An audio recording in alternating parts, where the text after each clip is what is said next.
नमस्कार दोस्तों, ये तस्वीरें राजस्थान भरतपुर के नगर विधानसभा क्षेत्र की है। दरअसल मेहरायपुरा गांव में मेव समाज द्वारा फर्जी वोटिंग को लेकर विवाद शुरू हुआ।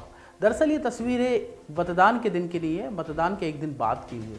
हिंसक तस्वीरें आप देख रहे होंगे, आप भी सोच रहे होंगे ये पत्थरबाजी चल रही है, ये फायरिंग हो रही है, किस तरह से मंदिरों की मूर्तियां तोड़ी जा रही है। दरअसल ये तस्वीरें राजस्थान के नगर जो विधानसभा क्षेत्र है वहाँ की हैं। एक दिन पहले जो बूथ संख्या 24 थी, जो मेव बाहुल्य इलाके है, वहाँ पर वोटिंग वाले दिन बवाल शुरू हुआ। एक फर्जी वोट को लेकर विवाद हुआ, जिसके बाद मेव इलाके के अंदर मेव लोग इकट्ठे हुए और भारतीय जनता पार्टी के कुछ कार्यकर्ताओं के साथ मारपीट की। 7 लोग घायल हो गए, अस्पताल में भी भर्ती हुए।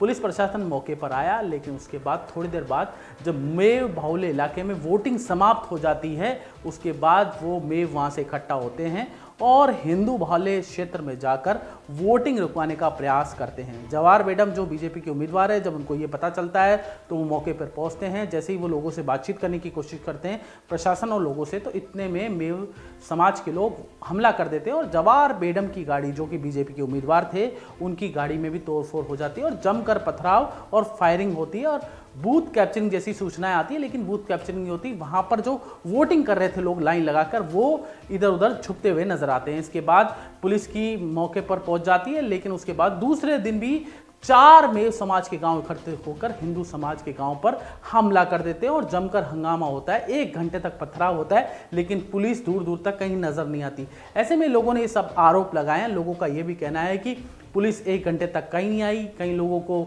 मारपीट की गई, फायरिंग की गई, हिंदू समाज के मंदिरों की मूर्तियां तोड़ी गई। लेकिन सवाल यहाँ पे इतना सिस्टम पर और प्रशासन पे खड़ा हो रहा है कि हालांकि चुनाव आयोग तमाम दावे और वादे कर रहा है कि शांतिपूर्ण मतदान हुआ, हम भी ये कहते हैं शांतिपूर्ण हुआ, लेकिन छुटपुट घटनाओं की बात चुनाव आयोग कह रहा है। लेकिन ये छुटपुट घटनाएं नहीं है। जिस तरह की तस्वीरें सामने आ रही है, वाकई सिस्टम सवाल पर, प्रशासन पर और पुलिस प्रशासन पर खड़ा हो रहा है।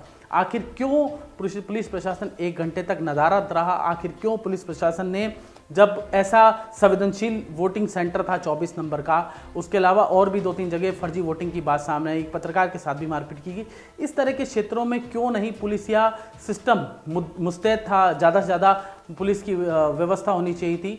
सवाल यहाँ पे कहीं है। ऐसे में लोग भी सवाल उठा रहे हैं कि किस तरह से यहाँ पर मेव इलाकों में किस तरह से वोटिंग के दौरान फर्जी वोटिंग की गई। ऐसे में अब देखने वाली बात होगी कि इसकी जांच होती है या नहीं। नमस्कार।